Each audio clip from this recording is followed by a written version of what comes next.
चिन्तासन्तानहन्तारो यत्पादाम्बुजरेणवः स्वीयानां तान् निजाचार्यान् प्रणमामि मुहुर्मुहुः।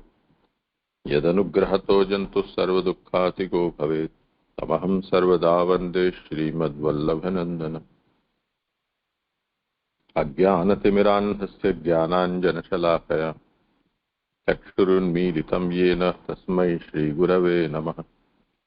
नमामि हृदयशेषे लीलाक्षीराब्धिशायिनं लक्ष्मीसहस्रलीलाविसेव्यमानं कलानिधिम्। चतुर्भिश्च चतुर्भिश्च चतुर्भिश्च त्रिभिस्तथा षड्भिर्विराजते योऽसौ पंचधा हृदये मम। करो आरंभ।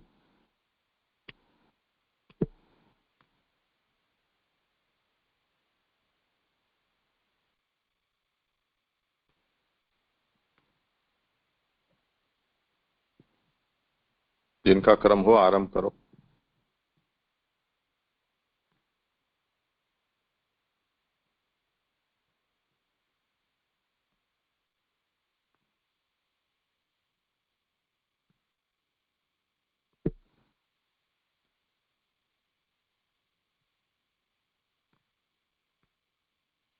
आप करो भले। जय जय दंडवत प्रणाम। पंकज भाई बड़ौदा से उनका चल रहा था, उनका पूरा कहाँ हुआ अभी? तो बोल नहीं रहे तो क्या करें? आप कर दो शुरू, बात नहीं तो क्या। हाँ प्रणाम जी जय। जी। हाँ हेलो दंडवत प्रणाम जय। आया आवाज आया? हाँ करो। हाँ अरे यार हाँ प्रणाम। हाँ। श्री कृष्णं परमानंदम दशलीलायुतं सदा सर्वभक्त समुद्वारे विस्फुरन्तं परम नुम। भागवत का शास्त्रार्थ आनंद रूप प्रभु की आनंदमयी लीला,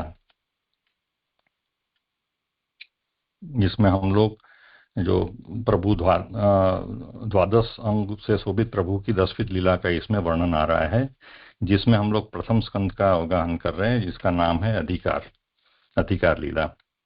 तो अधिकार में हीन, मध्यम और उत्तम, ये 3 प्रकरण हैं, जिसमें हमने हीन और मध्यम का आगे देख लिया। अभी हम लोग उत्तम प्रकरण का अवगाहन कर रहे हैं। उसमें श्रोता परीक्षित जी है और वक्ता सुखदेव जी है। तो वक्ता और श्रोता का अधिकार प्रथम संघ का अर्थ है, और सुनने की इच्छा रखने वाले जो भी है वो सब अधिकारी है ये स्कंद के। मगर भागवत का अर्थ जो है वो अधिकार के हिसाब से ही समझ में आएगा। जो तृतीय प्रकरण है, उत्तम प्रकरण जो है, उसमें 7 से लेके 19 श्लोक तक का विवरण है, जिसमें सप्तम, अष्टम और नवम जो है अध्याय, वो दुख की हानि का निरूपण उसमें किया गया है। दसम, एकादश और द्वादश, ये 3 अध्यायों में सुख का वर्णन किया गया है। और 13, 14 और 15 ये मोक्ष का इसमें वर्णन आ रहा है। ये हमने अभी 15वां अध्याय हम लोग जो कर रहे हैं, उसमें आगे ऐसा 13वें अध्याय में ये जरूरी था कि धृतराष्ट्र का मुक्ति बीज रूप है, तो धृतराष्ट्र की मुक्ति अगर होती है तो ही आगे पांडवों की मुक्ति संभव है। तो इसलिए नारद जी उनको मुक्ति के लिए, ग्रह त्याग के लिए समझाते हैं, और धृतराष्ट्र जी फिर धृतराष्ट्र की मुक्ति होती है, उसके बाद में पांडव आदि की मुक्ति साधन रूप बन रही है।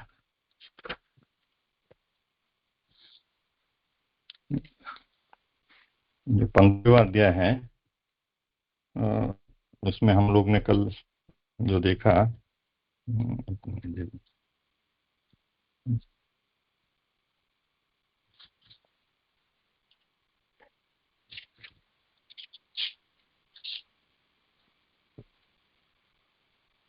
पहले श्लोकों में हमने देखा कि अर्जुन युधिष्ठिर अर्जुन को पूछते हैं कि शंका भरे प्रश्न से पूछते हैं कि ये सब शोक युक्त होके पूछ रहे हैं, और फिर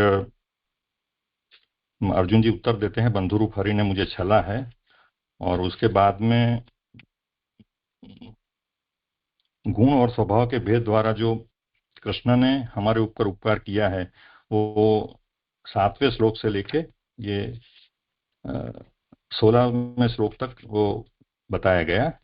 और 17वें श्लोक में हमने कल देखा कि अर्जुन जी द्वारा कहा जाता है कि सत्पुरुष मोक्ष के लिए जिनके चरणों को भजते हैं, ऐसे भगवान को जो दुष्ट बुद्धि वाला मैं था उन्होंने सारथी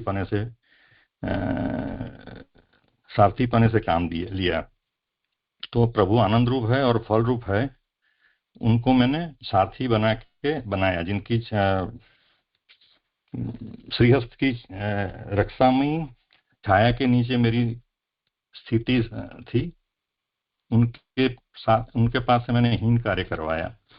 तो ये अपराध बोध से ग्रसित जो अर्जुन जी है उनका कल हमने विवरण देखा। अभी आज 18वें श्लोक की मैं उत्थानिका कर रहा हूं। और अधिक क्या कहूं, ऐसे अपराध करने के बाद भी श्री कृष्ण भगवान ने मुझसे हंसी के प्रसंग में भी कभी अपकार भरे वचन नहीं बोले। इसी बात का निरूपण अब इस प्रकार बताया जा रहा है। यानी हंसी मजाक के प्रसंग में भी भगवान ने, जनरली क्या होता है, हंसी मजाक के प्रसंग में भगवान कोई भी हम लोग होते हैं वो अपकार भरे या ऐसे वचन भी बोल देते हैं जो अपमानजनक, तो भी दुख नहीं होता है, मगर भगवान ने ऐसे प्रसंग में भी मेरे से वो वचन नहीं कहे। श्लोक, नर्माण्युदार रुचिरस्मित शोभतानि हे पार्थ हे अर्जुन सखे कुरुनंदेति सज्जल्पितानि नरदेव हृदयस्पृश्यानि स्मर्तुर्लुठन्ति हृदयं मम माधवस्य। हे नरदेव युधिष्ठिर जी, जब मैं भगवान द्वारा कहे गए वचनों को याद करता हूं तो मेरा हृदय फट पड़ता है। हृदय को छूने वाले उनके ये वचन, हे पार्थ, हे अर्जुन, हे सखा, हे कुरुनंदन आदि, उन्होंने किसी उदारता से मंद मंद मुस्कुराते हुए शोभित मुख द्वारा मुझसे कहे थे। उन्हें स्मरण करते ही मेरा हृदय भिद जाता है। बोतिनी जी, अपराध न होने पर भी जिनके वचन हृदय में प्रवेश करके हृदय का भेदन कर देते हैं, ये वचन स्वयं का स्मरण करवाने के लिए भगवान ने सब अवस्था में कहे हैं। मूल में लुठंती शब्द कहा है, पर कहीं लुनंती पाठ भी मिलता है। अर्जुन जी कहते हैं कि मेरा कोई अपराध नहीं, ठाकुर जी का कोई अपराध नहीं था, फिर भी उन जिनके वचन हृदय में प्रवेश करके हृदय का भेदन कर देते हैं।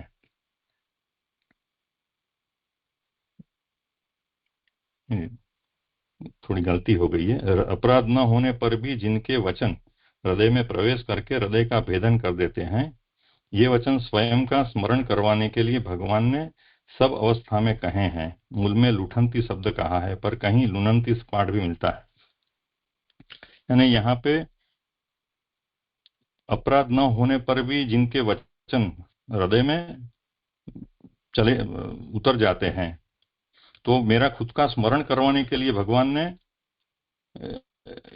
जो शब्द कहे हैं, यानी इसीलिए यहाँ लुनंती शब्द का ये किया गया है, चयन किया गया है। बिद जाते हैं यानी मेरे हृदय में उतर जाते हैं। सुख उत्पन्न करने वाले एवं हास्य वचनों को नर्म कहा जाता है। उसके अर्थ का अनुसंधान न होने पर भी स्वरूप से ही वे वचन सुख उत्पन्न करने वाले हैं। जो सुख उत्पन्न करने वाले और हास्ययुक्त जो वचन होते हैं यहाँ उसको नर्म कहा गया है। उसका अर्थ का अनुसंधान न हो गूढ़ार्थ का, तो भी स्वरूप से भी वो वचन नॉर्मल भाषा में कहे जाते हैं तो भी वो सुख उत्पन्न करते हैं, जिसका गूढ़ार्थ भी समझ में नहीं आए तो भी। मंदहास्य एवं उदारता से भरे वचन मन का हरण करने वाले हैं, इसीलिए वे विशेष शोभायुक्त है। यानी ठाकुर जी जो वचन कह रहे हैं वो मंद हास्य करते हुए और उदारता से भरे हुए वचन बोल रहे हैं, जो अवश्य अवश्य किसी का भी मन हरण कर लेते हैं, इसलिए वो विशेष शोभायुक्त भी है। पुरुषार्थ में यदि रस न हो तो उसे पुरुषार्थ नहीं कहा जाता, इसलिए मंद हास्य थोड़ा मोह उत्पन्न करने वाला सूचित हुआ है।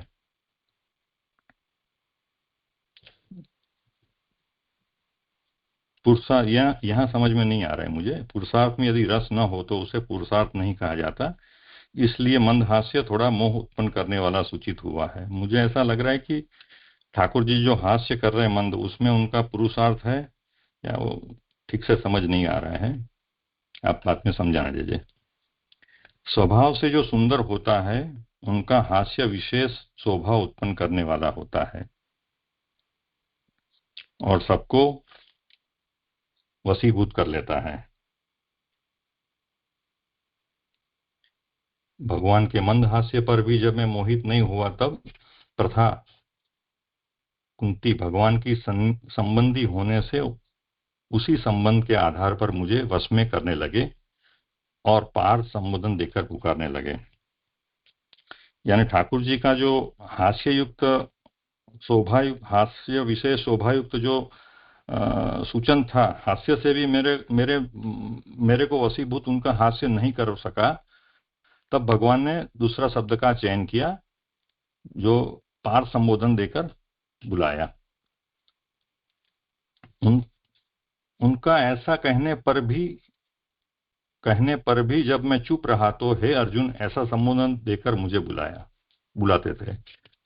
यानी ये पार संबोधन से भी मेरे ऊपर कोई असर नहीं हुआ तो उन्होंने अर्जुन ऐसा संबोधन देकर मुझे बुलाते थे। अर्जुन वृक्ष विशेष का भी नाम है जो झुका हुआ न होकर आकाश की ओर सीधा बढ़ता है। जिस प्रकार वृक्ष नम्रता रहित स्तब्ध होता है, उसी प्रकार तुम कैसे स्तब्ध हो रहे हो यह सूचित किया। यानी अर्जुन जो वृक्ष होता है वो एकदम सीधा होता है, इसकी शाखाएं नहीं फैलती है, वो सीधा ऊपर की तरफ आकाश की तरफ वो उसका ये होता है, बड़ा होता है। तो ऐसी ही मेरे अंदर लक्षण है कि मेरे अंदर भी मैं स्तब्ध था। मुझे इतना ठाकुर जी ने इतना संबोधन प्रेम से जो मंद हास्य युक्त किया तो भी मेरे ऊपर कोई असर नहीं हुआ। छल को दूर करने रूपी धर्म मुझ में देखकर हे सखा ऐसा संबोधन से पुकारते थे। जब इससे भी कुछ नहीं हुआ तो ठाकुर जी ने मुझ में छल को दूर करने रूपी धर्म देखकर हे सखा ऐसा संबोधन से पुकारा।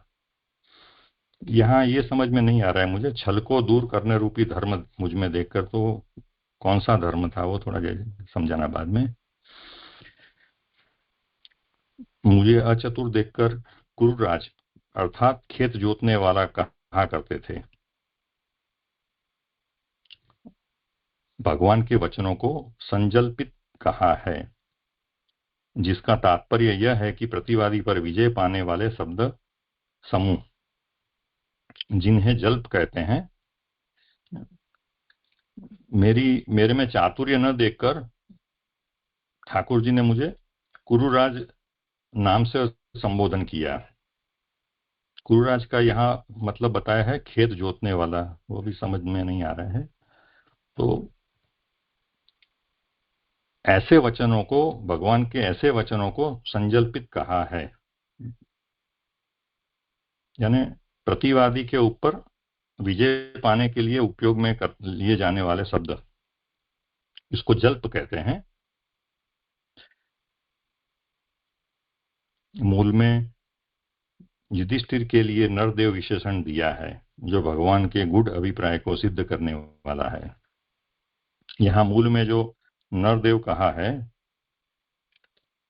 युधिष्ठिर के लिए, जो भगवान के गुढ़ अभिप्राय को सिद्ध करने वाला है।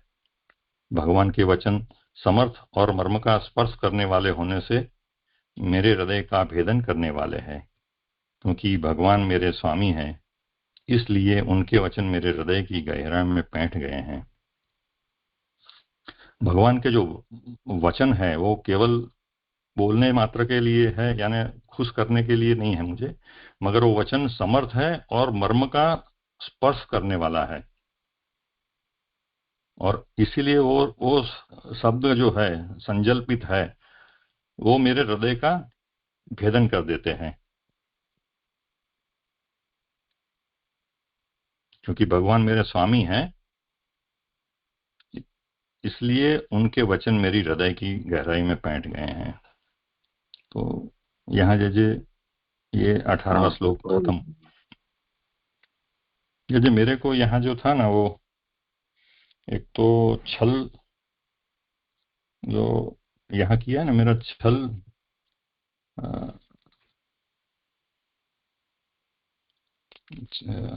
छल को दूर करने रूपी धर्म मुझ में देखकर, जो ऊपर से 196 पेज में ऊपर से 7वीं लाइन,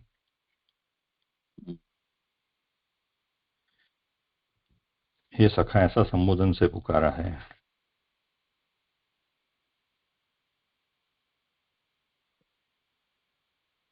दोस्तों में हंसी मजाक में ऐसी हंसी मजाक भी चलती है जो एक दूसरे को छलते हैं। एक दूसरे में भोजन करने बैठे हो, किसी की नजर एक और गई, उसकी थाली में से कुछ लेकर खा लिया, ऐसा कुछ भी। पीछे से अचानक आकर किसी को माथे पे आघात कर दिया, फिर वो खोजता रहे किसने मारा, ऐसा। अच्छा, यहाँ पर इन्होंने जो अर्थ किया है वो अर्थ थोड़ा ऐसा है। मूल में इस बात को वंचन अपकरणादि दृष्टवा हे सके इति, इन्होंने इसका अर्थ ऐसे किया है कि छल करने में, कहाँ गया, नम्रता रहित, छल को दूर करने रूपी धर्म मुझ में देखकर हे सखा ऐसे करते हैं।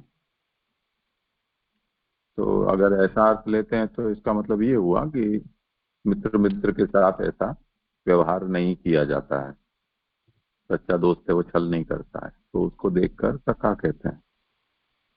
और इसका एक अर्थ ये भी है कि छल और अपकरण यानी अपकार, यानी जैसा हम व्यवहार करते हैं ऐसा सामने से प्रति व्यवहार नहीं हुआ तो वो अपकार हो गया, तभी हमने छल कर दिया।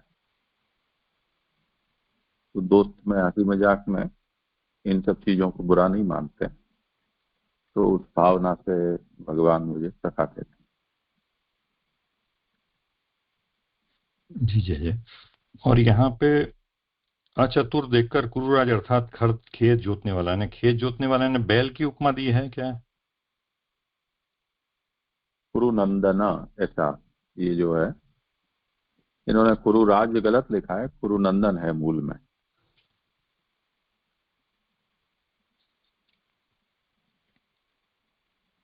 मगर जो खेत जोतने वाला कहा है वो अचतुरता की पर्यायवाची में लिखा है क्या, उसको उपाधि देने के लिए?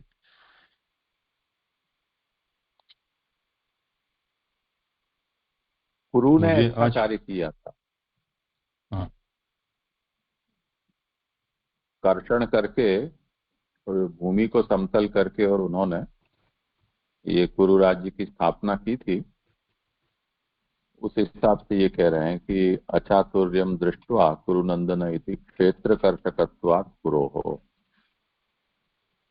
खेत को जोतने वाला अचतुर, ये सोचकर, जैसे ये सब उपनाम होते हैं, वो उपनाम हंसी मजाक में हम एक दूसरे के नाम यार दोस्तों में होते हैं। तो भगवान जब यानी ये ऐसे व्यंग में शब्दों का किया हुआ प्रयोग, है। जी तो वो जी। भगवान ने कोई ऐसे अभिप्राय से ये सब नाम अर्जुन को बुलाने के लिए रखते थे, ये तात्पर्य।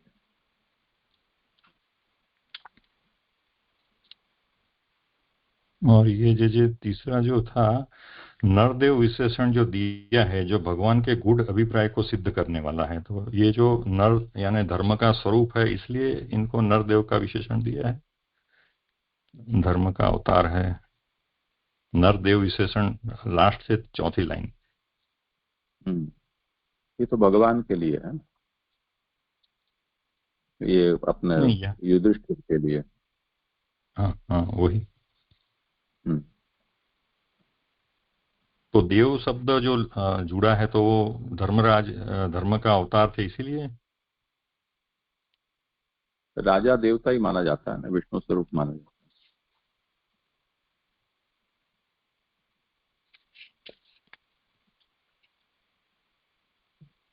जी जी जी।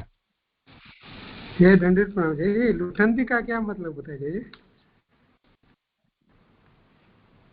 हाँ, सर्वसम्मति। जी। यहाँ लुठंती का मतलब होता है कि भीद जाने वाले ने, आर पार होने वाला, हृदय के आर पार होने वाला।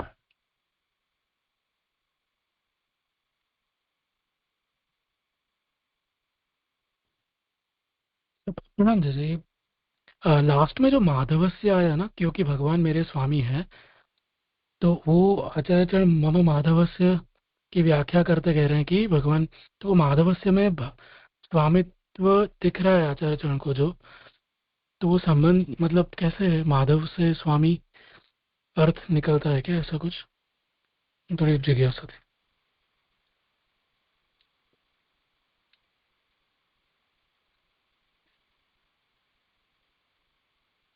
वैसे तो माँ का मतलब लक्ष्मी है और भव का मतलब पति, तो लक्ष्मीपति, ऐसा माधव शब्द का अर्थ होता है। पर यहाँ मम माधवस्य अस्मत् स्वामिनः, मेरे माधव यानी हमारे स्वामी, तो स्वामी भाव से माधव पद का प्रयोग अर्जुन ने किया है, ऐसा महाप्रभु का आशय लग रहा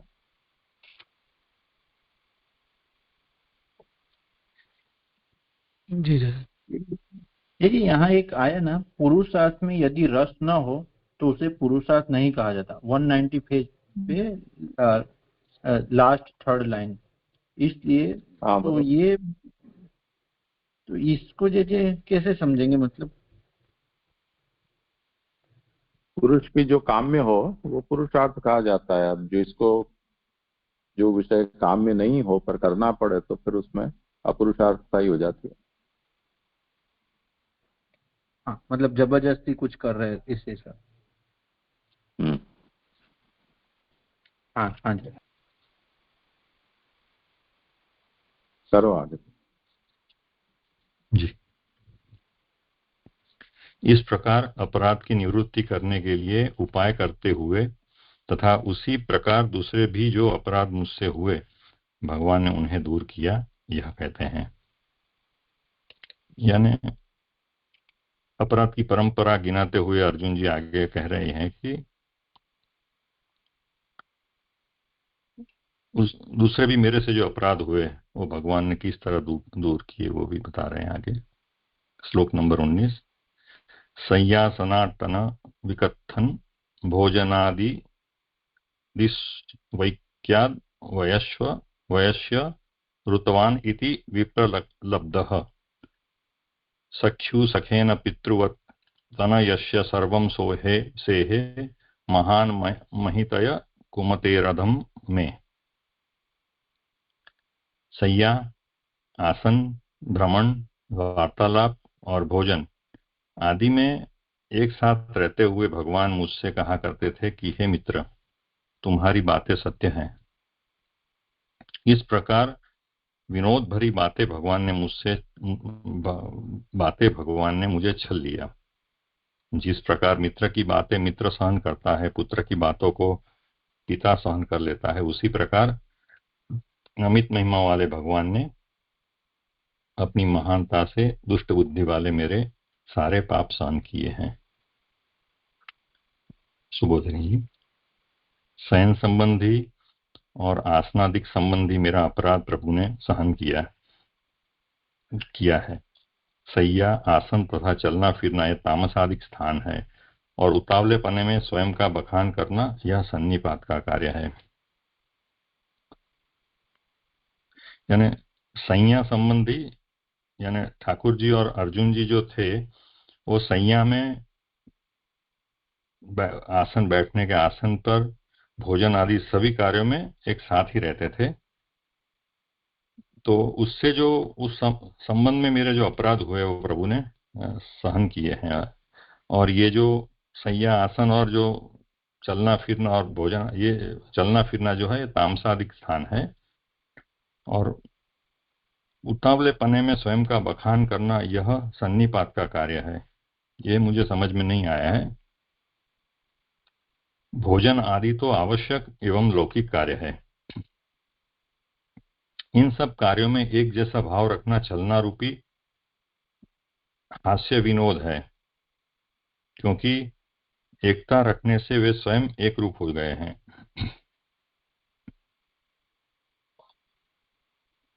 यानी ये जो कार्य किए हैं साथ में, उसमें एक जैसा भाव रखना वो छलना है, क्योंकि एकता रखने से स्वयं एक रूप ही हो गए। ठाकुर जी ने एकता रखने ऐसी रखी कि वो दोनों एक ही हो गए। ये भी ठीक में समझ में नहीं आ रहा है। एकता होने से फिर शंका का कोई स्थान नहीं रह जाता। भगवान ने अपने साथ मेरी एकता की, यह उनका बहुत बड़ा उपकार है, पर उस उपकार से दुष्ट को मद हो जाना संभव है। इसलिए मुझे मद हो जाने से मैंने भगवान को कठोर वचन कहकर छला है।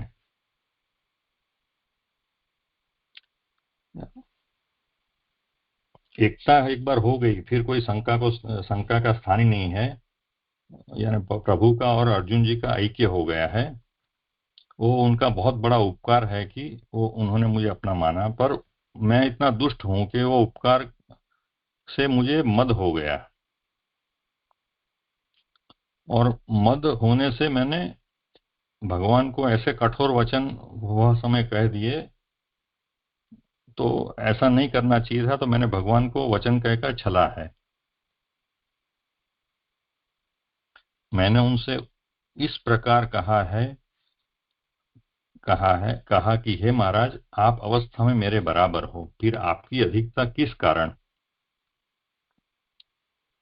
उस समय मैंने ठाकुर जी को, जब हम लोग एक बराबर की अवस्था में थे, तब मैंने उनको ये कहा कि आप में और अब मेरे में क्या अंतर, क्या है, कि आप मेरे से क्या अधिक हो, किस कारण से अधिक हो, और यदि हैं तो वो अधिकता किस प्रकार की है, और अगर आप है भी तो किस प्रकार अधिक हो मेरे से, अथवा यदि आप समान हो तो मित्र कैसे हुए। यानी इतना मद और अहंकार आ गया था कि आप मित्र भी हो तो भी मेरे समान भी नहीं हो, यानी अपने से कुछ निम्न, ऐसा कुछ समझ आ रहा है। आप सत्ययुक्त हो तो असत्य कैसे कर देते हो। मैंने कहे असंगत वचनों को भी प्रभु ने सहन किया। यानी मैंने ऐसे ऐसे वचन किए जो असंगत थे ठाकुर जी के लिए, फिर भी प्रभु ने उसको सहन किया। रोष उत्पन्न होने पर भी उसे मन में दबा लेना सहनशीलता कहलाती है। यानी गुस्सा भी होता है, कोई अगर ऐसा कह दे, प्रभु के संबंध में कह रहे हैं, तो भी प्रभु ने उसको मन में दबाकर सह लिया, क्योंकि ऐक्य था।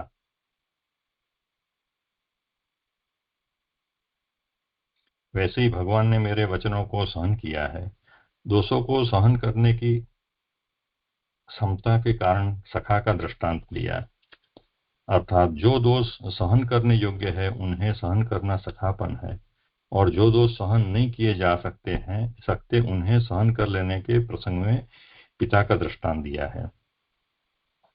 यानी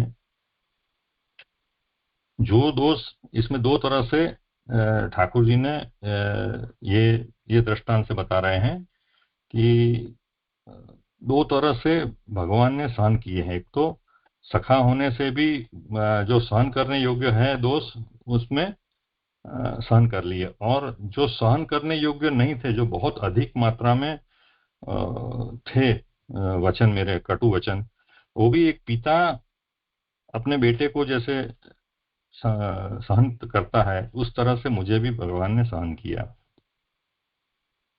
जिन दोषों को पिता भी सहन नहीं कर सकते, उन्हें भगवान ने सहन किया है। उन्हें सहन करने में स्वयं के स्वरूप में स्थिति ही मूल कारण है।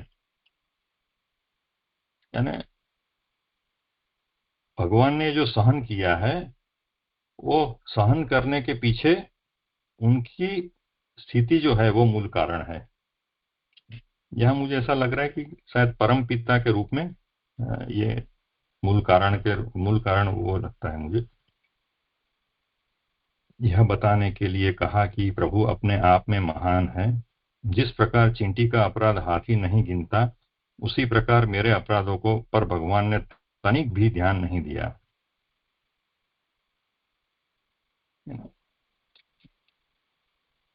ये जो बताया ना कि भगवान ने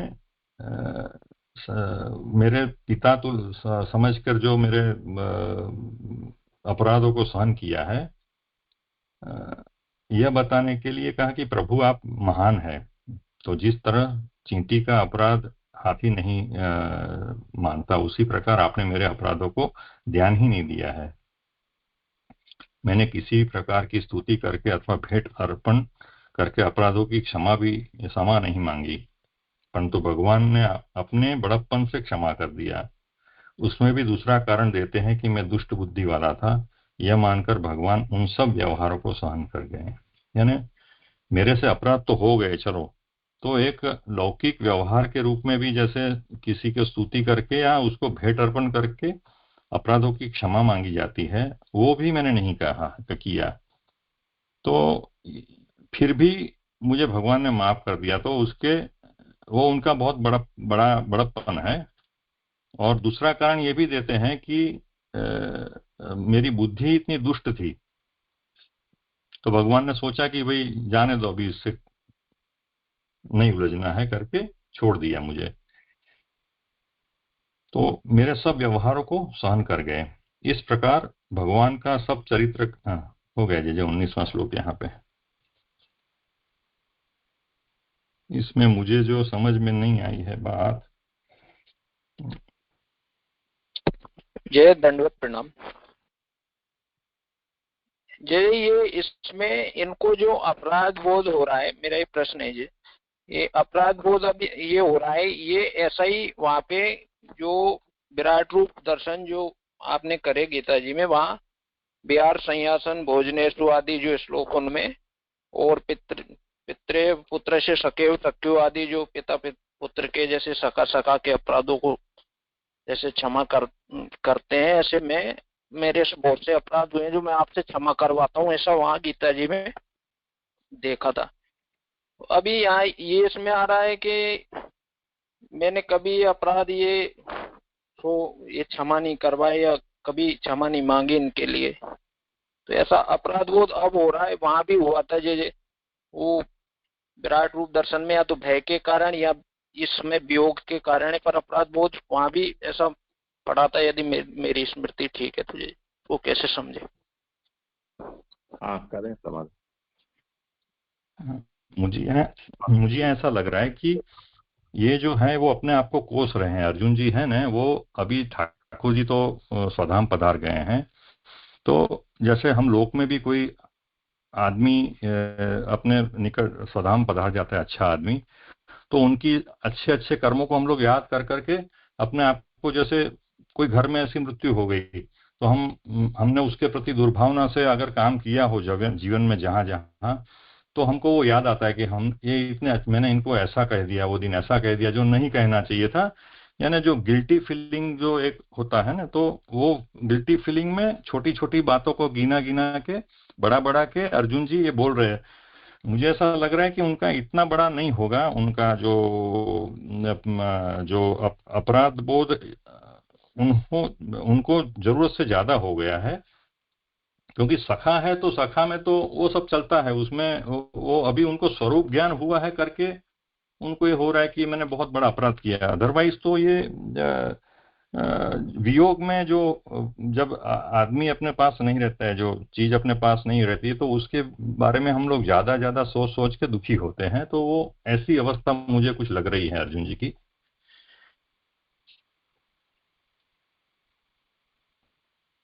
हाँ जी, ये तो ठीक है, समझ में आई ये बात, परंतु ये यहाँ ये भी तो कहा है कि मैंने अपराधों की क्षमा नहीं मांगी, मतलब ये कुछ मतलब यानी बोल के नहीं मांगी होगी, मगर मुझे ऐसा लग रहा है हृदय से तो मांगी होगी, या बताया नहीं होगा अहंकार की वजह से। अपना स्वभाव भी तो उनको आड़े आता है ना, उनका स्वभाव का वर्णन किया जा रहा है, तो स्वभाव का उनका मद तो था उनके अंदर, वो तो दिख रहा है कि आप जो प्रश्न पूछ रहे हैं उसमें मद तो उनका झलक रहा है कि आप मेरे से बड़े कैसे हो, यानी आप में और मेरे में क्या, वो आप मेरे से छोटे हो, यहाँ तक भी उन्होंने मान लिया है। तो उनका भाव कभी मन में ऐसा आया होगा, ये बोला तो नहीं है, मगर अभी जो भाव थोड़ा भी पनपा है ना, उसका कन्फेशन कर रहे हैं, मुझे ऐसा लग रहा है अर्जुन जी। तो कन्फेशन में क्या होता है कि आदमी जरूरत से ज्यादा थोड़ा सा ये हो जाता है, भाव में बह जाता है, जो होने से और ज्यादा उसमें ये भाव बढ़ जाते हैं उसके, मुझे ऐसा लग रहा है जय। नहीं, इनका एक प्रश्न प्रसंग थोड़ा, क्योंकि एक प्रसंग गीता किया है में जब एक अध्याय में जब उधर भगवान ने अर्जुन को विराट स्वरूप का दर्शन कराया था, तब अर्जुन है वो घबरा गए थे। तब उन्होंने, क्योंकि आगे उन्होंने ये, अर्जुन ने भगवान से कहा कि जो विभूति योग में भगवान ने कहा कि ये सब मेरी विभूतियां हैं, तो अर्जुन ने उस स्वरूप के दर्शन की इच्छा की, तो भगवान ने वो स्वरूप दर्शन कराया। कराने के बाद वो दर्शन अर्जुन को सहन कर सकने योग्य नहीं रहे। वो डर गए कि मैंने क्या सोचा था और क्या निकले ये। तो उन्होंने इस बात की अपने मुख से ही क्षमा याचना की है, जैसे कि यहाँ कह रहे हैं कि शैया आसन भ्रमण वार्तालाप आदि में जो भी भगवान के साथ रहते थे, और भगवान मुझसे कहा करते थे कि मित्र तुम्हारी बात सच है, ऐसे सब। तो कुछ कुछ अपराधें जो भी हुए हैं उनकी वहां भी उन्होंने क्षमा याचना की है, पर उसमें अंतर ये है कि वो जो क्षमा याचना है वो विराट से कर रहे हैं।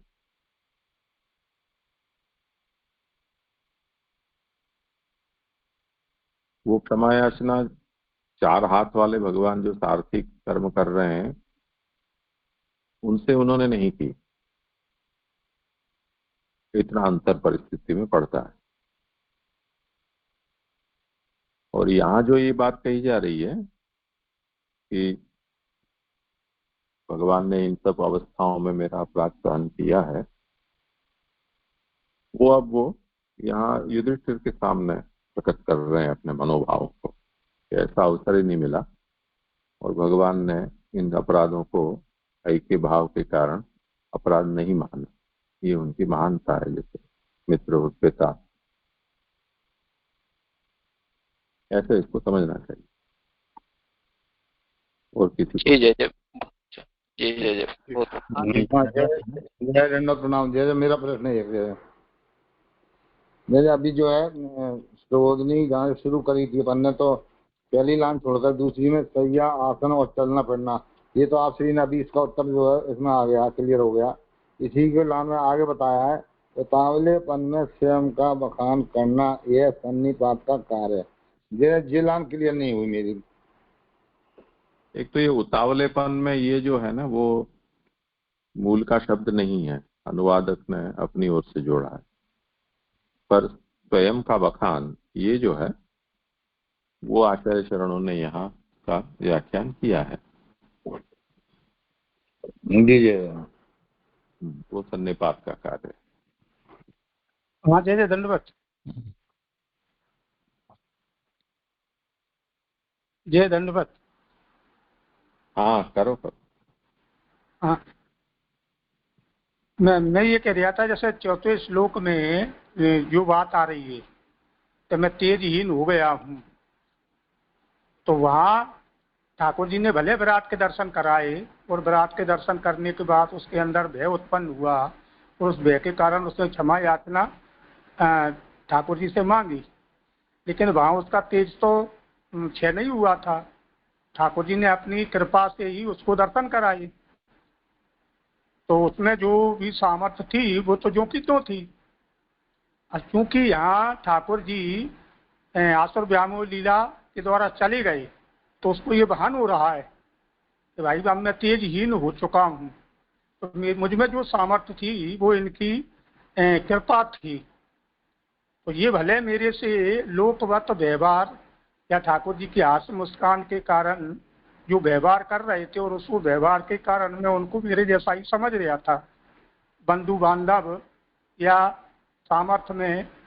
तो यहाँ शायद उनको ये भान हो रहा है, मैं जो समझ रहा था जो मेरा सामर्थ्य है, मेरा पुरुषार्थ है, वो मेरा नहीं उनका था। तो इस वजह से यहाँ ये बात आ रही हो, मैं ऐसा सोच रहा था जी।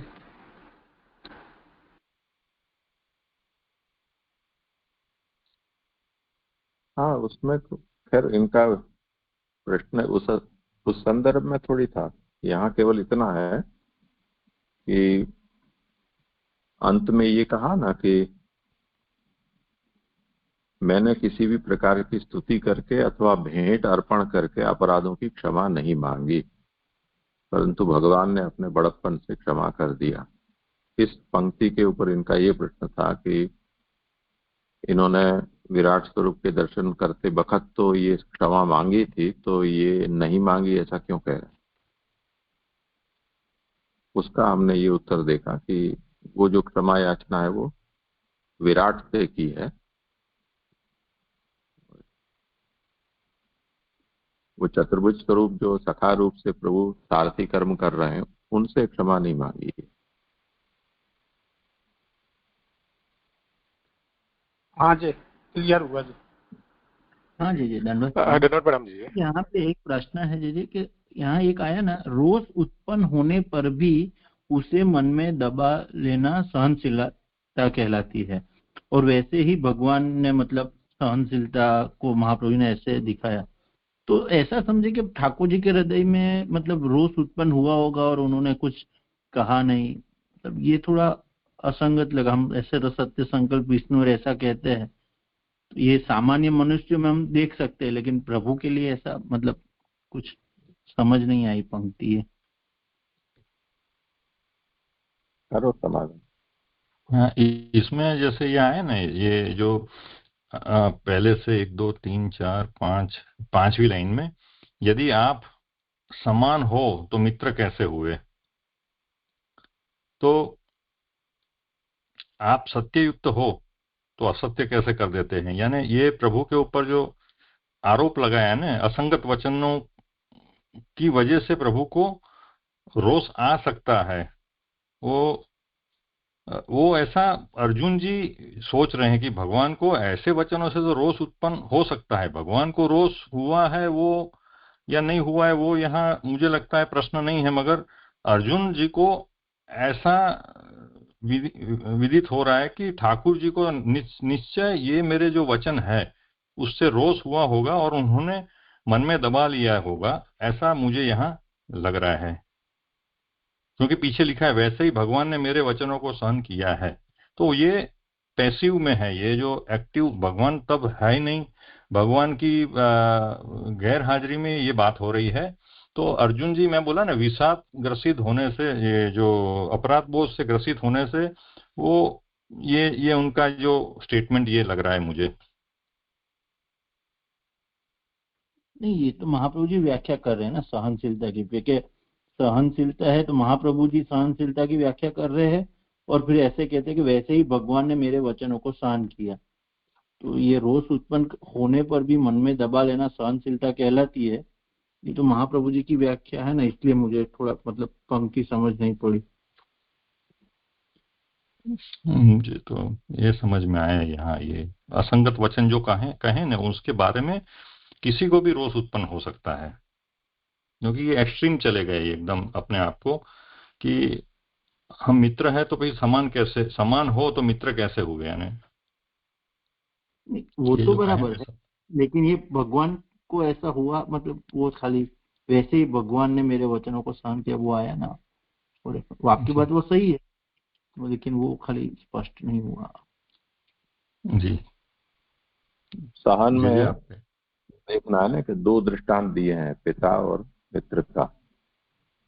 तो जो सह्य दोष हो उसमें सखा का दृष्टांत है और असह्य में पिता का दृष्टांत है।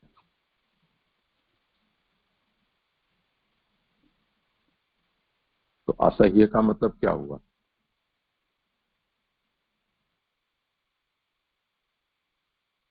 रोष तो प्रकट होता ही है ना, तभी तो वो असह्य कक्षा में जाता है।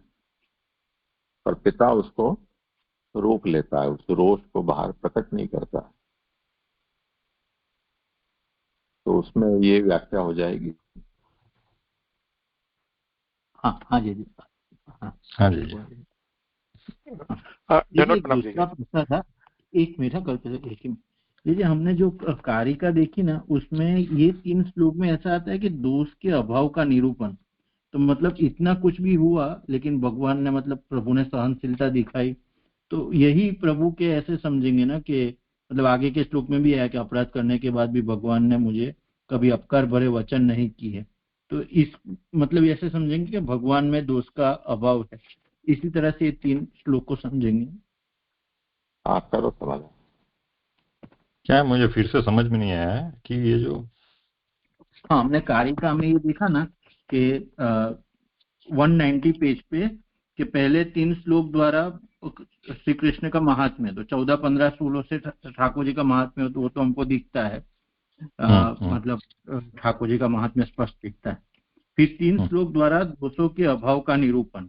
तो ये 3 श्लोक देखे तो उसमें जनरली हम ऐसे देखते हैं कि अर्जुन जी से कुछ अपराध हुआ, लेकिन प्रभु ने कुछ रिफ्लेक्ट नहीं किया या सहनशीलता दिखाई। मतलब तीनों तीन में हमको जनरली ऐसा दिख रहा है कि मतलब ठाकुर जी ने मतलब मेरे को अपराध को सहन किया है, और उन्होंने कुछ अपकार भरे वचन कहे तो भी प्रभु ने कुछ नहीं कहा। और या तो प्रभु ने हंसी में भी मुझे कुछ अपकार भरे वचन तक नहीं कहे, भले मैंने अपराध किया। और इसमें भी हमने ये देखा, तो ये इसको ही हम दोष का अभाव गिनेंगे कि प्रभु ने सहनशीलता दोष, दिखाई। ये क्या अभी मुक्ति की तरफ जा रही है ना बात, तो ये दोषों तो निर्मूल होंगे तभी तो मुक्ति तक ये पहुंचेगी ना बात। तो इसीलिए ये दोषों की निवृत्ति रूप ये जो 3 है ना, वो स्वभावगत उनको अर्जुन का स्वभाव जो है उससे हुए दोष और उनके ऊपर भगवान ने जो उपकार किया उसके संबंध में ही है ये श्लोक। तो वही है। मतलब ये तो भगवान में दोष का अभाव ऐसा समझना है ना। तो ये नहीं, जो भगवान तो सहनशील, निर्दोष है ना, भगवान तो निर्दोष है, भगवान में तो दोष नहीं है। ये दोष जो थे वो अर्जुन के स्वभावगत जो दोष है उनकी बात हो रही है ये 3 श्लोक में। तो फिर उसका अभाव कैसे हुआ? मतलब ये 3 में उनके दोष है, तो अभाव का निरूपण, अभाव का कहाँ निराकरण हो 190 तो में पेज, समझ सकते। 190 में पेज है 190, क्या ये? हाँ, लास्ट ही लाइन है, लास्ट से ऊपर वाली 190 पेज पे। हाँ, 3 श्लोकों द्वारा दोष के अभाव का निरूपण, बाहरी तथा भीतरी साधन हरने के प्रसंग में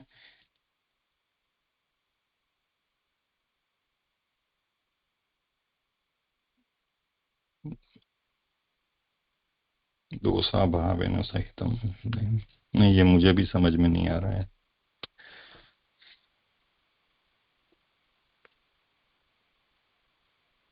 किसी को समाधान करना हो। जैसे ये पंक्ति आ रही ना, दोष के अभाव से दीनता से मिला हुआ ऐसा श्री कृष्ण के महात्मा का ज्ञान है।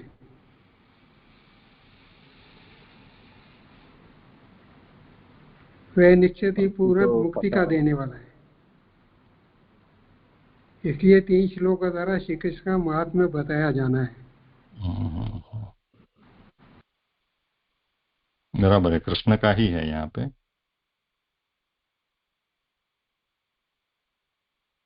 ये समझ में नहीं आ रहा है, दोष के अभाव तो ठाकुर जी में तो कैसे मानने के।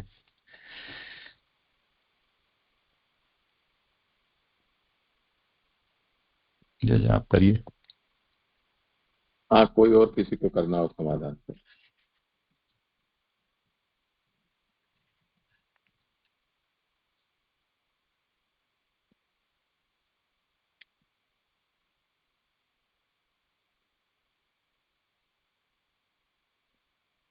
व्याख्या में वहां कही दिया गया है, 3 तरह से वहां महात्म्य का ज्ञापन है। दोषाभाव 3 श्लोक से, 2 श्लोकों से दैन्य, जिसमें आंतर और बाह्य साधनों का हरण है।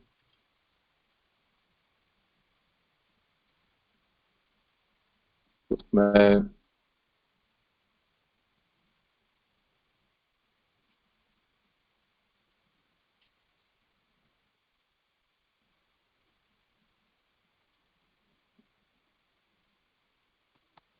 प्रभु के महात्म्य का जो बोध है वो दोषाभाव सहित होना चाहिए और दैन्य भी होना चाहिए।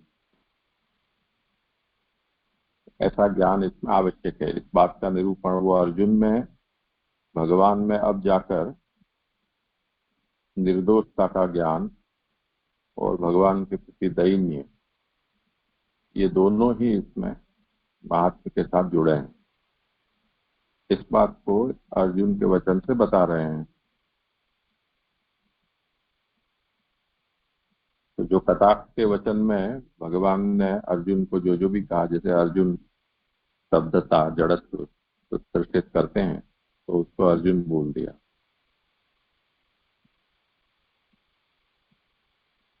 तो लोक में हम किसी को मूढ़, जड़, घोर, पशु ऐसे शब्दों से जो कह देते हैं, वो भगवान यहाँ पर उसको गुरुनंदन और अर्जुन ऐसे शब्द से सखी भाव से बोल देते हैं। तो ऐसे वचन वैसे देखा जाए तो यहाँ निंदा के अर्थ में है, फिर भी भगवान के ऐसे अर्जुन के प्रति वचनों का स्मरण करके और अर्जुन इस समय व्यथित हो रहे हैं, उनकी प्रभु की याद उनके कारण आ रही है। तो भगवान के प्रति उनके मन में ऐसे किसी भी व्यवहार के कारण दोष नहीं हुआ है।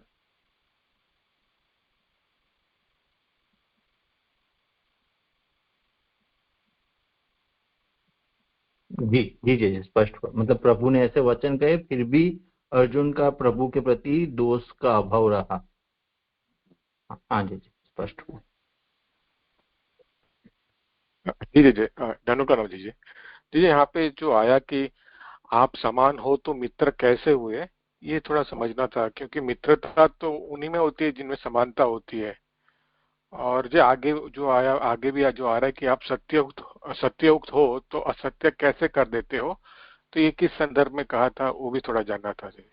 धनुकाराम जी जी।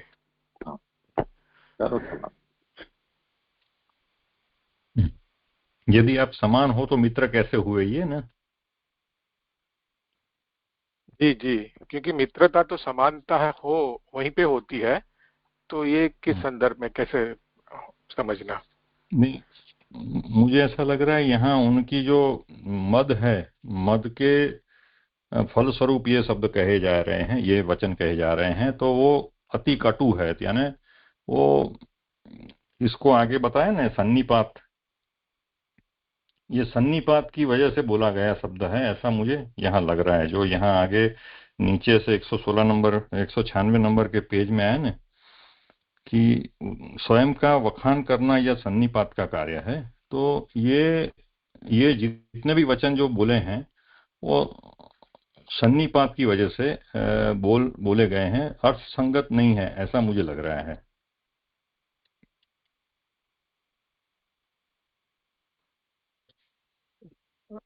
क्योंकि उसके पूर्व में ऐसा बताया कि आपकी अधिकता किस प्रकार कैसे है, अगर है तो कैसे, अगर आप हमसे मुझसे अधिक हो तो कैसे है, तो वो लेकर आगे फिर चल रहा है ना कि तो यदि फिर आप समान हो तो मेरे मित्र कैसे हो, तो वो कैसे वहां पे जोड़ा, क्योंकि समान हो तो ही मित्र होती है, अगर आप समान न हो तो मित्र कैसे हो ये समझ में आ सके, लेकिन आप समान हो तो मित्र कैसे हो हुए ये नहीं समझ में आया।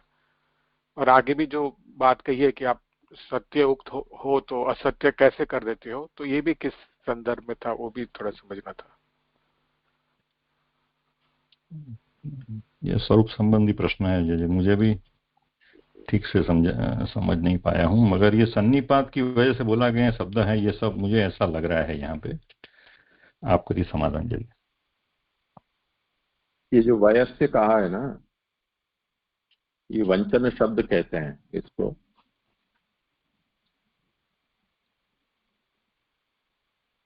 तो इसके लिए ये अर्जुन ये कह रहे हैं कि जो वयस्य का मतलब होता है जो वयसा तुल्य हो, आयु में जो एक समान हो, उनको वयस्य कहा जाता है।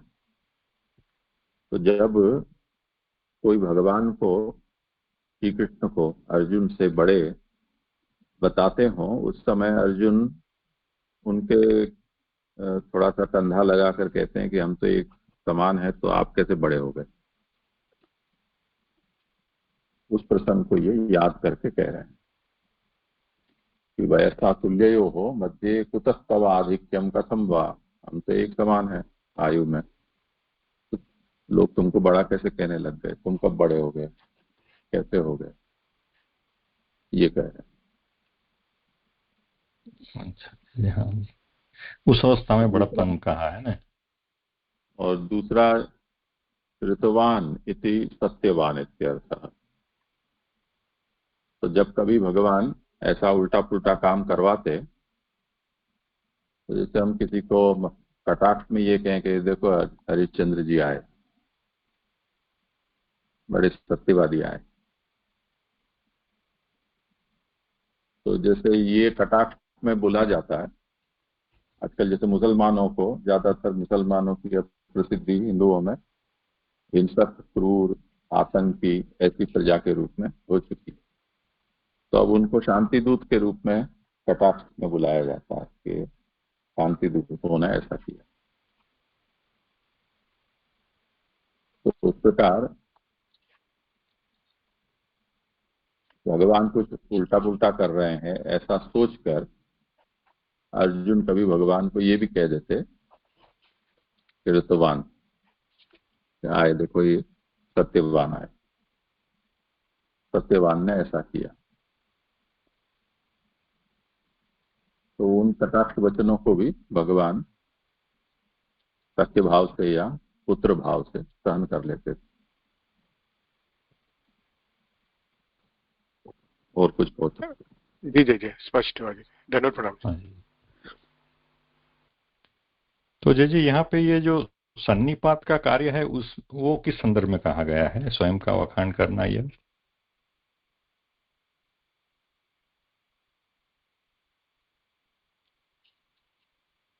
सन्निपात का पहले भी हमने देखा था। रोगजन्य सन्निपात होता है, वो वात, पित्त और कफ, ये तीनों के इम्बैलेंस के कारण होता है। और गुणों का सन्निपात होता है, वो यहाँ ये कहा जा रहा है। तो कोई व्यक्ति अपनी ही प्रशंसा करने लग जाए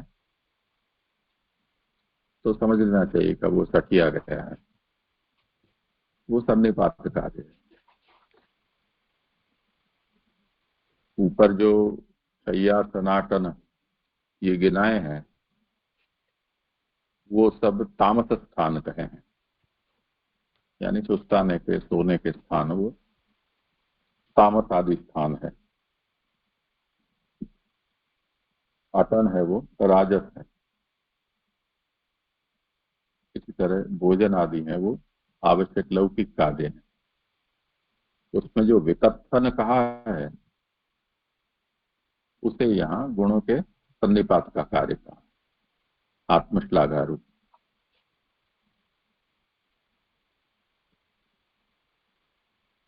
जी जी जी।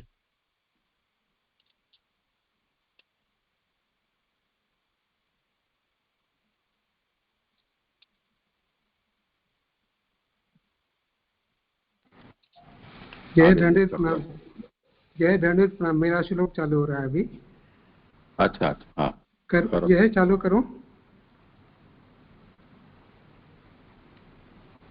इस प्रकार भगवान का सब चरित्र कहकर सबका उपसंहार करने के लिए भगवान की लीला का स्मरण करते हैं।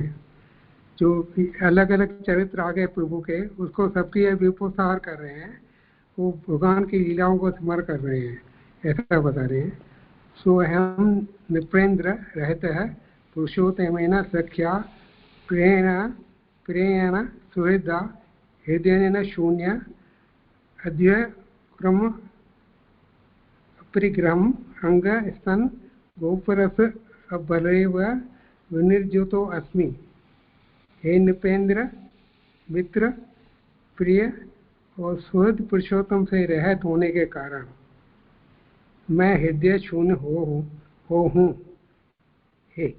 हे अंग, मार्ग में आते समय भगवान की स्त्रियों की रक्षा करने वाले मुझे दुष्ट ग्वालों द्वारा अबला के समान जीत किया गया।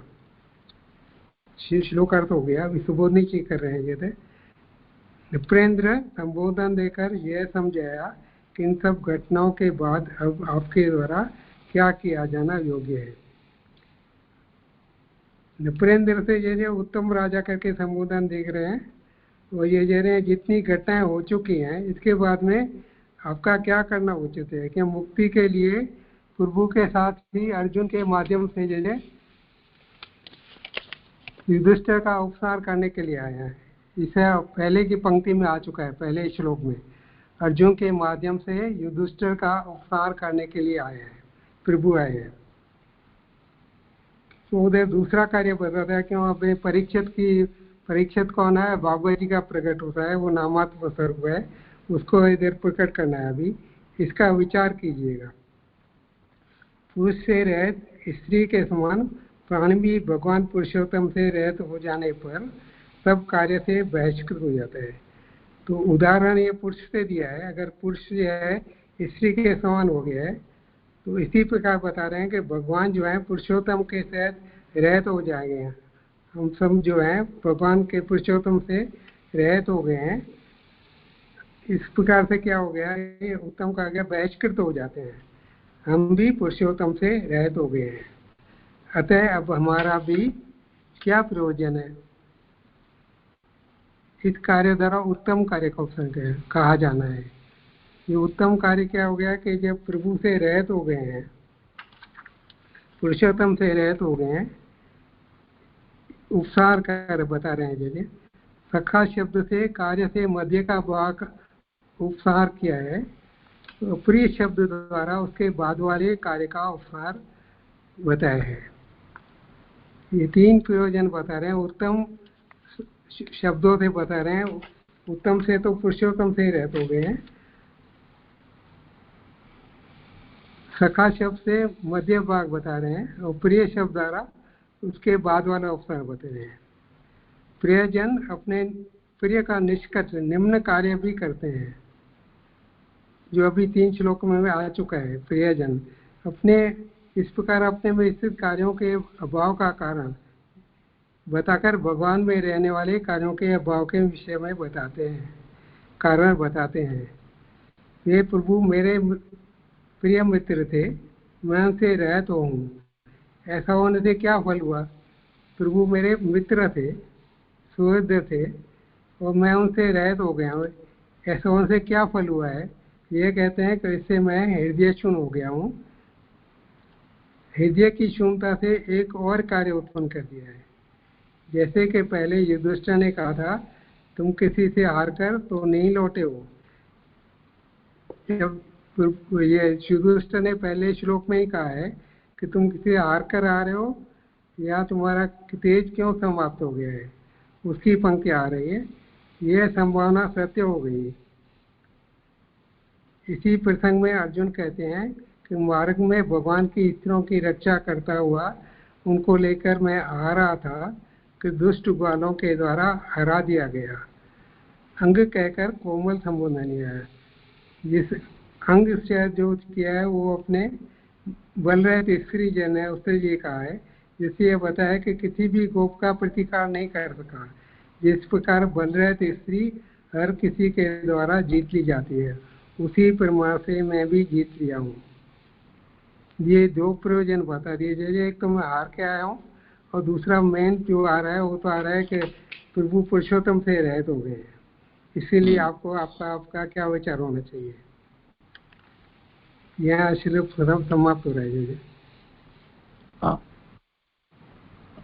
हाँ जय दंडवत प्रणाम।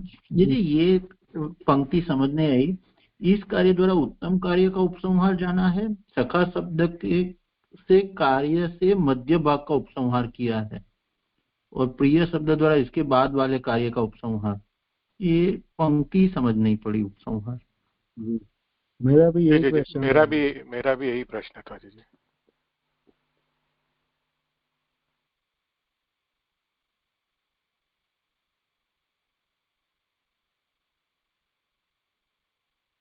चले समाधान।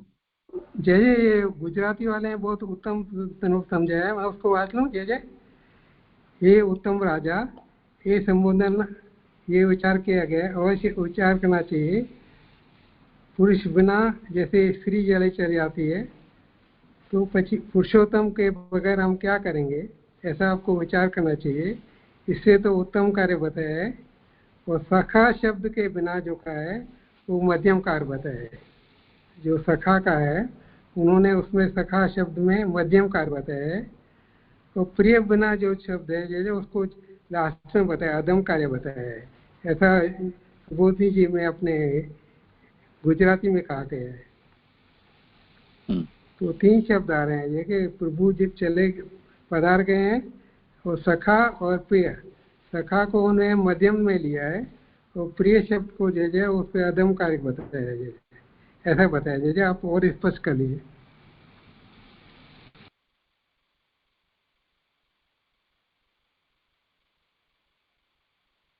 किसी को करना हो समाधान तो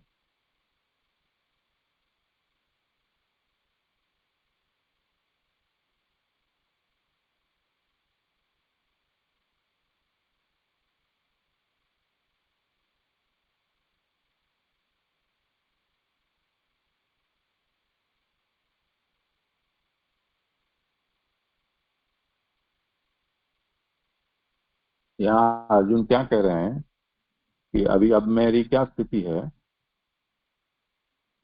कि मैं पुरुषोत्तम से रहित हो गया हूँ, मैं मेरे सखा से रहित हो गया हूँ, प्रिय से रहित हो गया हूँ और सुहृद से भी रहित हो गया। ये स्थिति है। तो उसे महाप्रभु यहाँ समझा रहे हैं कि ये अर्जुन क्या कहना चाह रहे हैं। उसमें सबसे पहले पुरुषोत्तम को समझा रहे हैं कि पुरुषों में उत्तम वो पुरुषोत्तम है। अब अगर कोई स्त्री अपने पुरुष से हीन हो जाए, पुरुष से रहित हो जाए, जैसे कि कोई उसकी मृत्यु हो गई अपने पति की, या किसी बेटियां हैं जिनके पिता की मृत्यु हो गई, तो उस स्थिति निराधार सी हो जाती है उसकी। और अगर पुरुषोत्तम ही न रहे तो उसका कहना ही क्या। तो उत्तम पुरुष से हीन होने से अब मैं कोई उत्तम कार्य करने लायक भी नहीं बचा। दूसरा, मैं सखा से हीन हो गया हूं, सखा तो समान होता है, इसलिए मध्यम कार्य में करने लायक भी मैं नहीं रहा। और वो सखा हो या उत्तम हो या ना हो, प्रिय हो, प्रिय से हीन हो जाने पर अब मैं कोई अधम कार्य भी करने योग्य नहीं रह गया।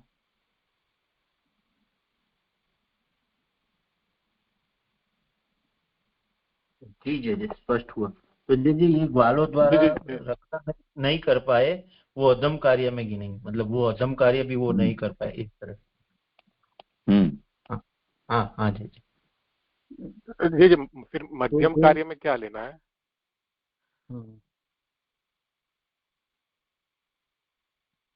ये सखा बिना का कहा ना, तो मध्यम कार्य करने योग्य भी मैं नहीं रहा हूं। अब यहाँ जो वर्णन आ रहा है उसमें तो वो केवल इतना ही कह रहे हैं कि जो द्वारका से भगवान की रानियां और स्त्रीजनों को और बच्चों को लेकर मैं आ रहा था, तो उनकी मैं रक्षा नहीं कर पाया।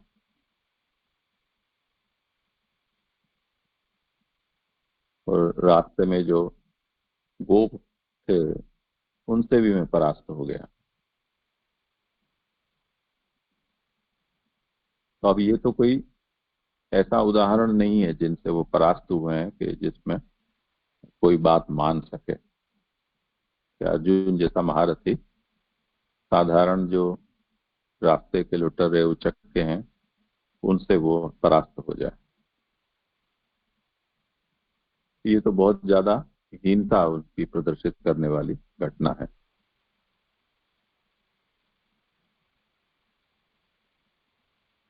तो यहाँ हीन से बता दिया, तो इससे ऊपर की ओर कोई कार्य करने के लायक वो नहीं रह गए हैं। मध्यम और उत्तम वो अर्थात समझना है इससे, उसका वर्णन यहाँ नहीं है, केवल अर्जुन अपनी ओर से इतना कहना चाह रहे हैं।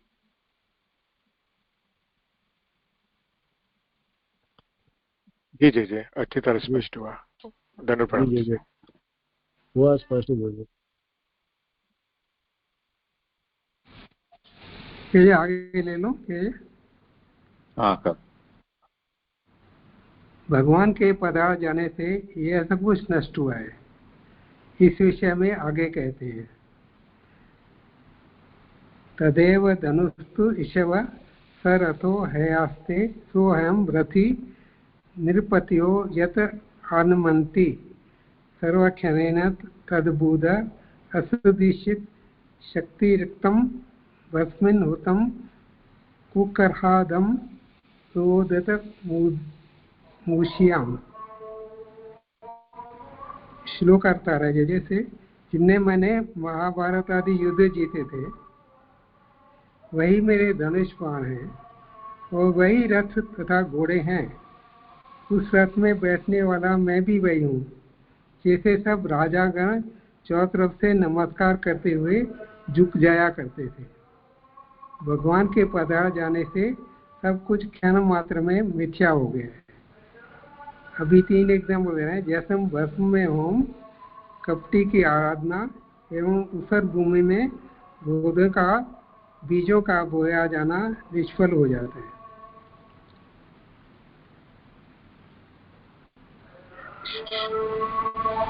सुबोधि जी, वह वही उत्तम लक्षणों वाला प्रशस्त गांडी धनुष है, वही बाण है।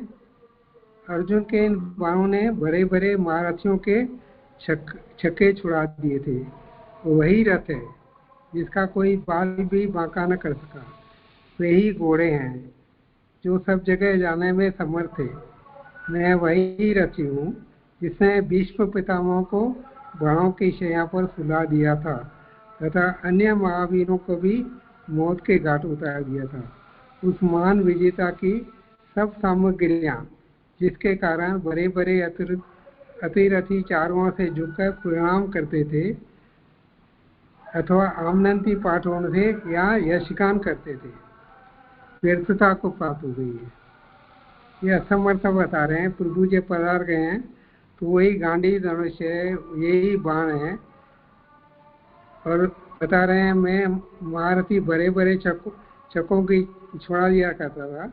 वही रथ है जो समुद्र की तरह जो आए थे उनके तरफ से। वही घोड़े हैं, वो सब जगह जाने में समर्थ है। मैं वही रथी था जिसने भीष्म पितामह को बाणों की शैया पर सुला दिया था। और उस समय बहुत बड़े जो रति थे, चारों से जगमेर का प्राम भी करते थे और यशयान भी करते थे कि कैसे युद्ध कर रहे हैं। इस प्रकार अब इसका तात्पर्य क्या बता रहे हैं, क्यों हुआ ये सब। जिस प्रकार अंगारों से अग्नि निकल जाने पर वह कोयला मात्र रह जाता है, तब तक उसका रूप प्रकाशत्व या देवत्व तथा जलाने की क्षमता की जाती रहती है, वही स्थिति मेरी हुई है।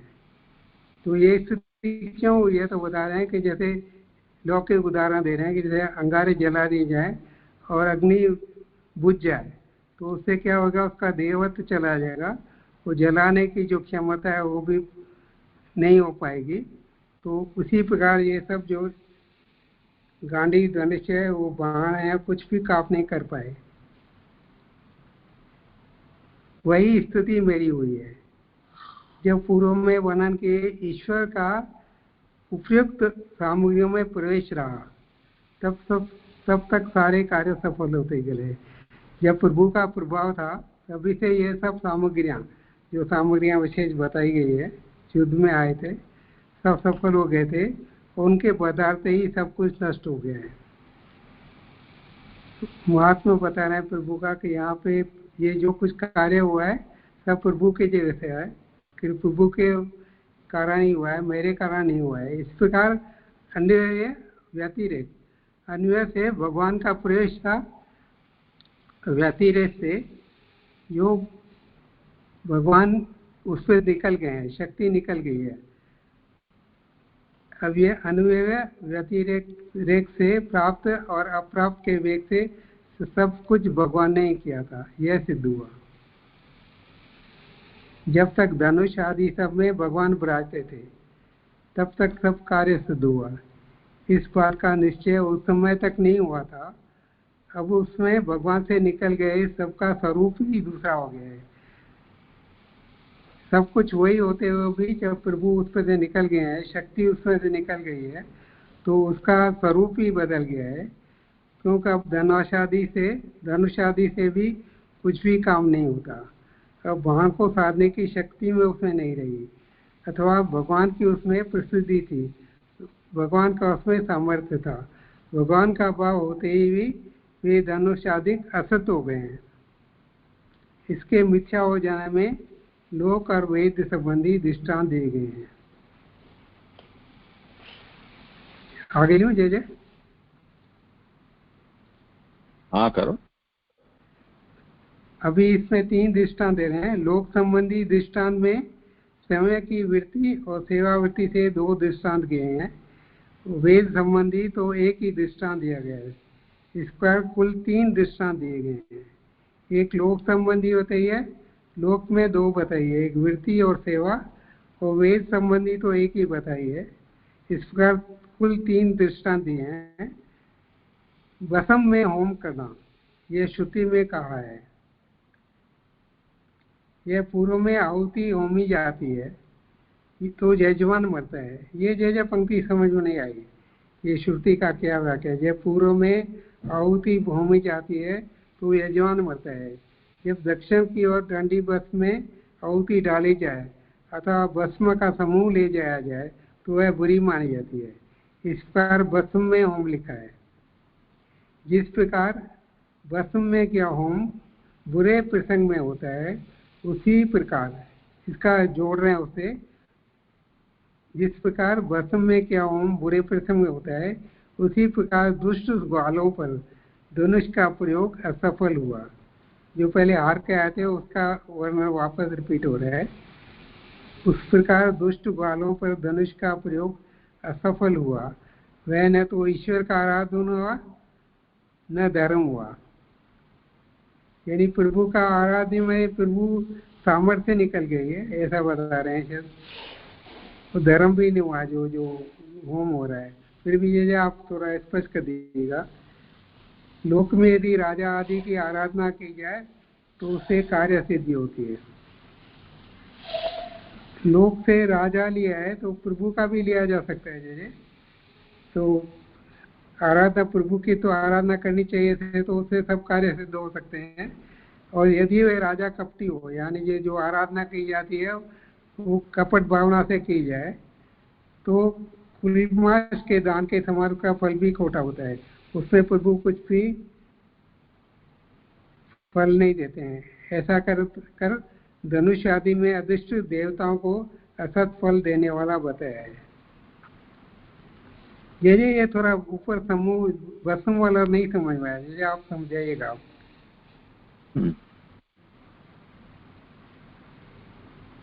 पूरा कर लो जय श्लोक। हाँ कर लो। इस प्रकार फल और साध्य पदार्थ की निष्फलता बताकर अब साधन की निष्फलता बताते हैं कि जिस प्रकार खार वाली जमीन पर बोए बीज नहीं उगते, कारण यह कि ऊषर जमीन बीज की शक्ति को उदार करती है, यहाँ तक उस बीज का स्वरूप भी नष्ट हो जाता है। उस प्रकार वह बीज जैसे पहले था वैसा बोने के बाद भी नहीं रहता। उसी प्रकार मेरा भी लौकिक रतिपना चला है, वह तात्पर्य निकला। यहाँ पे श्लोक समाप्त हो रहा है। जय। हाँ, यानी ये जो उदाहरण दिया है ना भस्म होम का, तो भस्म में होम करना जैसे निष्फल जाता है, उस प्रकार से मैंने इन दिव्य शस्त्रों का प्रयोग गोपों के ऊपर किया तो वो भस्म होम के समान वो कोई काम नहीं कर पाए, वो निष्फल गया, ये कहना।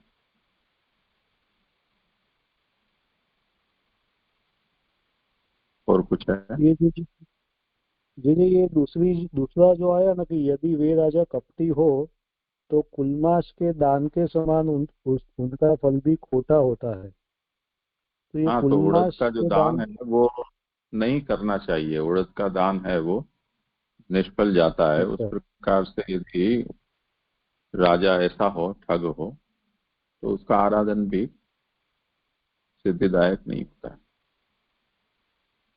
जी जी जी जी। तो ये जो आया वो भी एक लौकिक, और फिर लास्ट में जो बीज की बात आई वो भी लौकिक। ऐसे ये दो लौकिक आए, ऐसे समझना। तीन जो दृष्टांत दिए कि लोक संबंधी 2 दृष्टांत दिए और वेद संबंधी 1 दृष्टांत दिया। तो ये जो भस्म में होम होना वो जो है वो वेद संबंधी, और दूसरे जो 2 दिए वो लोक संबंधी। जी जी जी जी। जय दंडवत प्रणाम। जय यहाँ पे 198 नंबर के पेज पे जो लास्ट लाइन है वो समझ में नहीं आती है कि अथवा आमनंती पास होने पर यज्ञदान किया करते थे, व्यर्थता को प्राप्त हो गई, वो समझ में नहीं आता है। जय यहाँ पे तो यही बता दें नृपतयो यत आनमंती, यानी नमन करते हैं। यदि आमनंती हो तो यशगान करते हैं।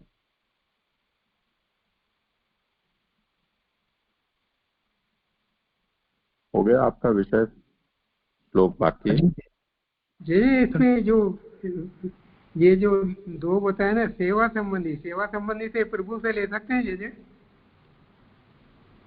क्या लोक संबंधी समय की वृत्ति और सेवा संबंधी ये बता गया, उसमें गुजराती में से दिया है, जैसे प्रभु को लिया जरूर सेवा में। हाँ, तो राजा का कहा ना, राजा का आराधन है वो।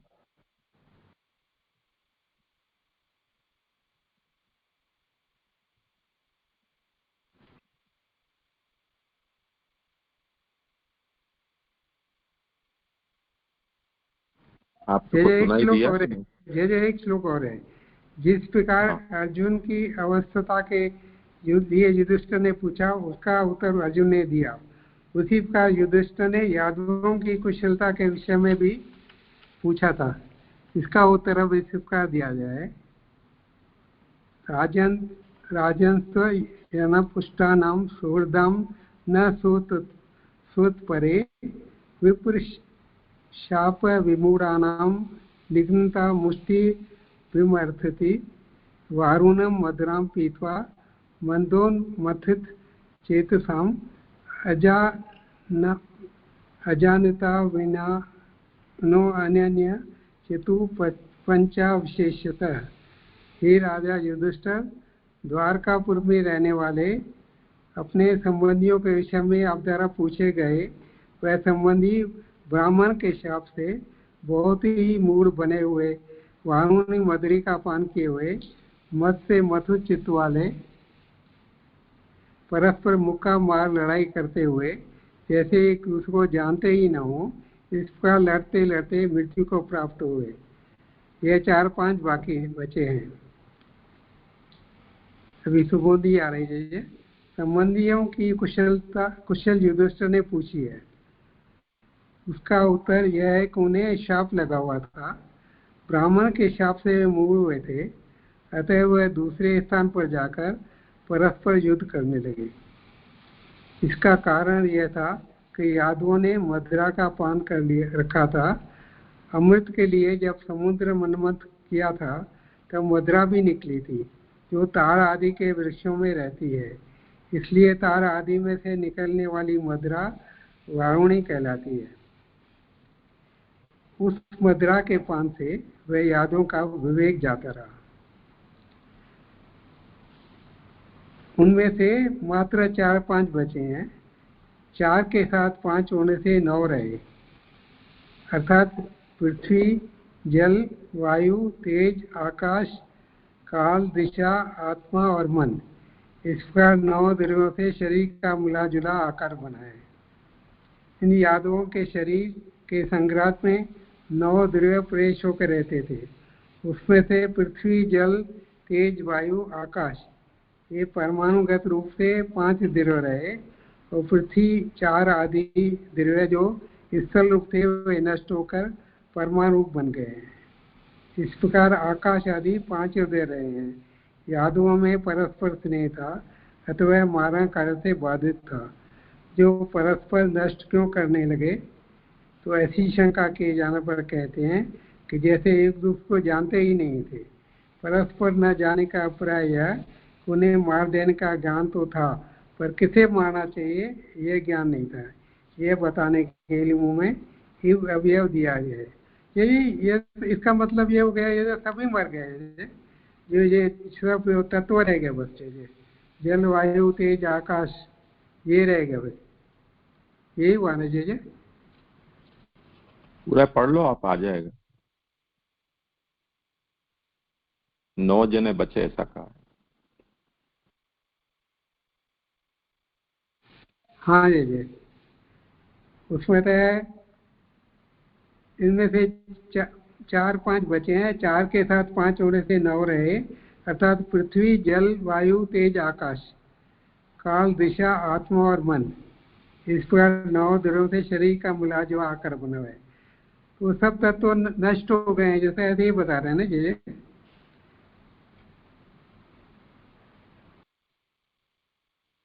पहले आप कर लें इसको संपर्क।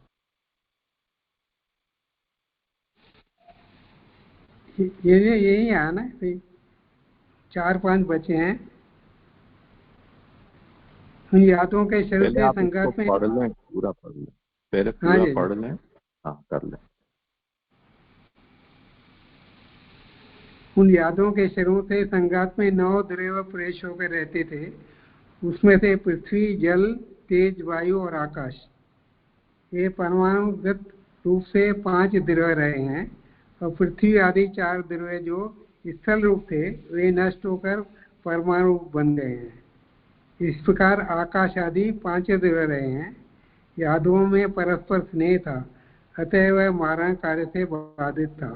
तो परस्पर नष्ट क्यों नहीं लगे, ऐसा शंका किए जाने पर कहते हैं कि जैसे एक दूसरे को जानते ही नहीं, परस्पर न जानने का अभिप्राय है कि वो मार देने का ज्ञान तो था, पर किसे मारना चाहिए यह ज्ञान नहीं था। यह बताने के लिए मूल में इव अवयव दिया है। यहाँ समाप्त हो जाइए।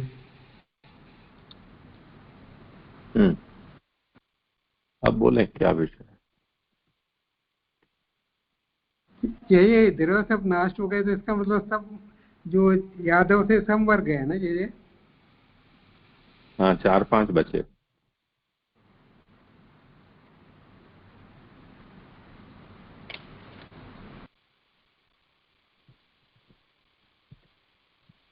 ठीक है तो नहीं, जी समाप्त हो रहा है जी, धन्यवाद, प्रणाम जी।